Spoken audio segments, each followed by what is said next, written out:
বিয়ের সবচেয়ে সুন্দর মুহূর্ত ছিল এটা, যেখানে সব ভাইয়েরা, বোনের জামাইরা, তারপরে ভাগনারা, মানে সবাই, ছোট ভাই, বড় ভাই, দুলা ভাই যারা আছে সবাই মিলে একসাথে মন খুলে মজা করতেছে। আর এখানে আসলে পরিবারের সবার আনন্দ করা দেখে আমার এত ভালো লাগতেছিল, আর মনে হচ্ছিল যে না, বিয়েতে আসাটা আসলেই দরকার ছিল, না হলে হয়তো এই সুন্দর মুহূর্তটা মিস করতাম। আফিফও চলে গিয়েছে নাচার জন্য, মানে বাপ চাচাদের সাথে সে মিস থাকবে কেন, সে বলতেছে বাবা আমাকে সাথে নিয়ে নাচো।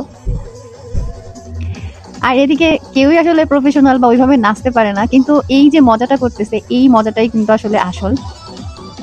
এই পাশে আমার ননাসের ছেলেরা নাচতেছে, সাথে আফিফ আছে, আর এখন হচ্ছে আমার ছোট ননাসের হাজবেন্ড তাকে নিয়ে আসছে, মানে ছোট দুলা ভাই তাকে নিয়ে আসছে, নিয়ে এসে শালা দেখেন কি নাচ নাচাইতেছে, আরেক শালা পেটের মধ্যে থাপ্পড় দিতেছে, এই তো মজা।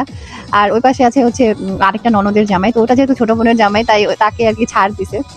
আর দুলাভাই যারা আছে তাদেরকে নিয়ে অনেক বেশি মজা করতেছিল, আর জামাই সাহেব ওইখানে নাচতেছে, মানে দুলহা সাহেব। তো এরপরে হচ্ছে গিয়ে এখানে মানে যে যেখান থেকে যাকে নিয়ে নাচতে পারে, এখন হচ্ছে ছোট ভাই নিয়ে আসছে বড় ভাইকে, এখন তাকেও নাচাইতেছে। মানে এই মুহূর্তটা একদম মজা লাগতেছিল দেখে, আর সবাই সবার মতো করে নাচতেছিল, তো এটা দেখে আসলে ভালো লাগতেছিল। আর এখানে বিষয়টা এমন ছিল যে নাচতে পারো আর না পারো, বাট সবাই মিলে মজা করতে হবে, সবাই মিলে নাচার মতো করে একটু অঙ্গভঙ্গি করতে হবে, এই হচ্ছে বিষয়টা।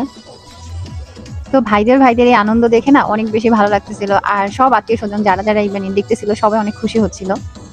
আর নাচতে নাচতে এক পর্যায়ে তারা সবাই ক্লান্ত। আফিফের বাবু বলতেছে এইভাবে কখনোই নাচি নাই, মানে এখন আমার পেট ব্যথা করতেছে নাচ শেষ করে। আর এদিকে আফিফের বায়না যে বাবা তুমি আমার সাথে ভালো মতো নাচো নাই, এখন আমার সাথে নাচবা। তাই বাবাকে টেনে নিয়ে সে আবার স্টেজে চলে গেছে, এখন আফিফ নাচতেছে। আর আবরারকে এই সময় মিস করতেছিলাম, আবরার সাহেব হচ্ছে ঘুমিয়ে গেছে। আর এখানে আমার এই যে দুই ননাসের দুই ছেলে, আর ছোট্ট যেটা ওইটাও আমার ননাসের ছেলে, কিন্তু সে সন্ধ্যা থেকে নাচতে নাচতে ক্লান্ত, তাই আর নাচতে পারতেছিল না। আর এদিকে মামা হচ্ছে চলে আসছে আবার ভাইগনাদের সঙ্গ দিতে। তো এখানে ধাপে ধাপে যারা একটু নাচ পারে ওরা স্টেজে উঠতেছিল, নাচতেছিল। আর এই ভদ্রলোক তার নাচ পারে না, সে জাস্ট একটু সবাইকে বিনোদন দিচ্ছিল আর কি। তো আফিফ আবরারও খুব মজা করছে। আবরার হচ্ছে ঘুমায় গেছে, তখন রাত অনেক বাজে। আর এই তো সন্ধ্যার দিকের কিছু ভিডিও এখানে অ্যাড করে দিলাম, যে এখানে হচ্ছে আবরারও অনেক বেশি মজা করছে, এনজয় করছে, নাচছে সবার সাথে। এইতে তার বাবা এদিকে নাচ দেখা দিতেছে, এদিকে ছেলে, ভাইগনা, ভাইগনি, ভাস্তি সবাই একসাথে সমানে নাচতেছে।